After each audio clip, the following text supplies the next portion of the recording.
Finho. So cool. Check out these guys. Hey, jest tam. Działcy.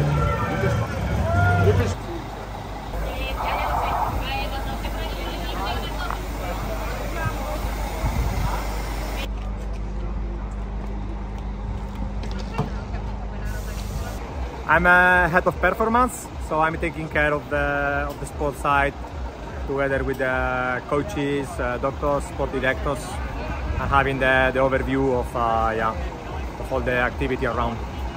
Can you tell me, I've got a couple of questions from our readers. Can you tell me on the bikes, how do the guys decide whether they're running tubes, tubeless or tubulars?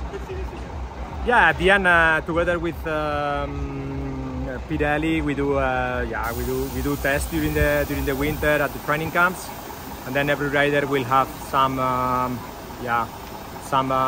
fit that feels better for them according to the feeling when they are riding the bike. It's not the same classic rider that will mostly ride the bike sitting on the saddle, or a climber that will stand up way more time, no? So every time you stand up, the different pressures every setup will require gives you a different feeling. So we show a difference between the classic riders and the climbers.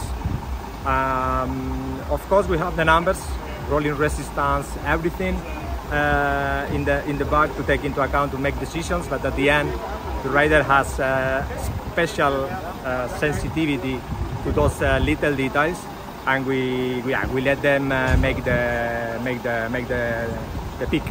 And do the riders generally select a tire volume that they like and they run it for the season, or do they change tire volumes for the racing and the roads? Yeah, we always have the grid lines from Pirelli, and then they will have, depending on the stage, if it is a climbing stage, or if it is a flat stage or cobbles, or for sure they will not pick one single setup and use for all the season, but they will vary and they will adapt a little bit to the, and every time something new is coming, because we are always developing and trying new prototypes, etc. So they will always adapt and choose the best ones coming. And then tell me, the Emonda versus the Madone, how do the riders choose on the intermediate stage, where it's not a big mountain stage, it's a hilly stage? Is it a rider's choice? Who decides that? Again, the rider, no? The rider has the chance to choose a favorite bike for the whole season, and he will have the spare bikes ready the same way like the primary bike. But they also have, if they choose the Monda, they also will have the Madonna ready. Of course, climbing meters of the stage will be a key factor to make that decision.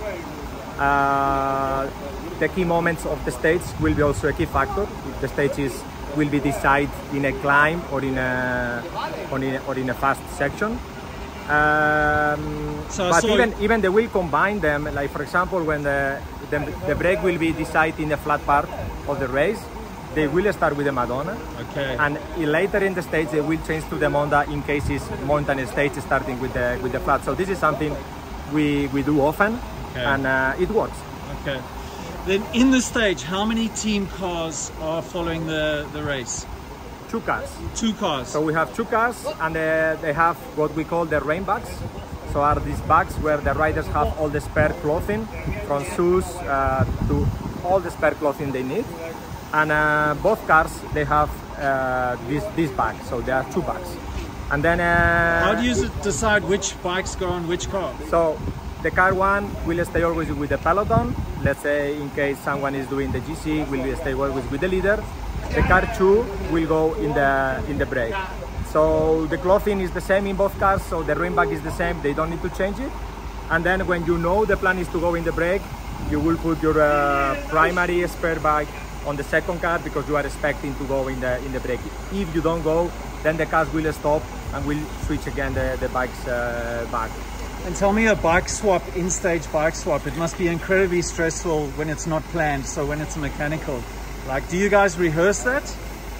Like Formula One pit stop style? Yeah, at the end it's, I mean, we have mechanics with many years of experience, and at the end, yeah, looks stressful because it has to be done in a really quick way in the most unexpected moment.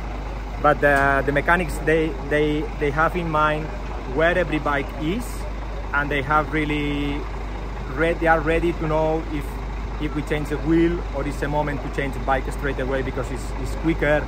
So at the end, you cannot anticipate absolutely everything because it's racing situation, but there are some of automatisms that they will help to make the best decision in that moment. How important is it in a Grand Tour for the team to get a stage win early for the morale of the team? Yeah, that's important. I mean, the win for sure make the difference, but the most important is when you see the team competitive, that they are sharp, they are there, they are in the game. So, okay, it took a little bit to win the first stage here. Last year even more. We won the 13th stage, but at the end we were confident with that because we saw the team was every time competitive. No, the same happened in the Giro, or actually in the last Grand Tour we have win a stage in the last 5 Grand Tours in row. So the key is the win helps a lot, takes off the pressure, gives a lot of confidence, a big boost of confidence, but the most important is when you see the team competitive. Okay. How many people on the staff are following the team? Like, how big is the crew? Yeah, I don't know the number exactly now, but more or less it's like 2 members of the staff per rider. Okay. So the double, more or less. Okay. On the riders, after a hard crash, we saw some hard crashes yesterday. After a hard crash, how difficult is it for the riders to get back up and get rolling again? And what's your role in that? How do you prepare them for that? Yeah, I mean, crash is a big thing because actually you don't know the real effects till the next hours or even couple of days. So sometimes you can survive the crash very well, like Matthias did in stage 5 in the Pyrenees. So he crashed in the kilometer 8 of the stage, and he did super good up of Marie Blanc to Laruns. He did super good, but then the day after he was, let's say, destroyed. He had pain, not everywhere, but mostly in the back, and that was making the Tourmalet stage especially hard. So the problem of the crashes is that you don't really know how it will go, and you need to just monitor and see, and try to adjust according to that. Amazing. 2 more questions, please. Ciccone, was he going for the stage yesterday or for the points in the KOM? And how's he feeling today? Everything comes together. Stage, KOM, Jesse, for sure. You don't really know if you will have the chance to fight for the stage till the very last moment, because depends on what the other GC teams are thinking or trying to do. So we have more on control to take at least the points they are in the middle of the stage. So for sure, the primary goal is that go for the Jesse, pick up those points in the stage. But then if the stage goes in a way that we can fight for the win, even better. Today the plan is the same. I mean, we are there in the game for the Jesse. The GC guys are picking points in the last climbs. Looks like it will be similar in the next one. So it's crucial. We are in the break, and we pick those points. Thank you so much. Last question. Any advice for the viewers on bike setup, bike maintenance? Yeah, bike setup. I mean, we are not racing, so make sure you take a position that is comfortable enough for your bike. At the end, we are not racing. We don't need to optimize the biomechanics, and normally we will try to be fit enough to do long rides. So just prioritize the comfort and maintenance. So comfort first, eh? Comfort first. I mean, for us, because we are not racing, comfort first, because then you will enjoy longer and more times the bike, and then maintenance. I mean, no doubt. I mean, cleaning the bike, keeping it with the right lubricant, brakes, brake pads, everything. I mean, we do downhills 60, 70 per hour. We are not professional, but we can go as fast as they go on the downhill sometimes. So the bike has to be ready because your life is on it. Anything can happen, exactly. Thank you so much and good luck for the rest of the tour. Thank you. Thank you. Thank you.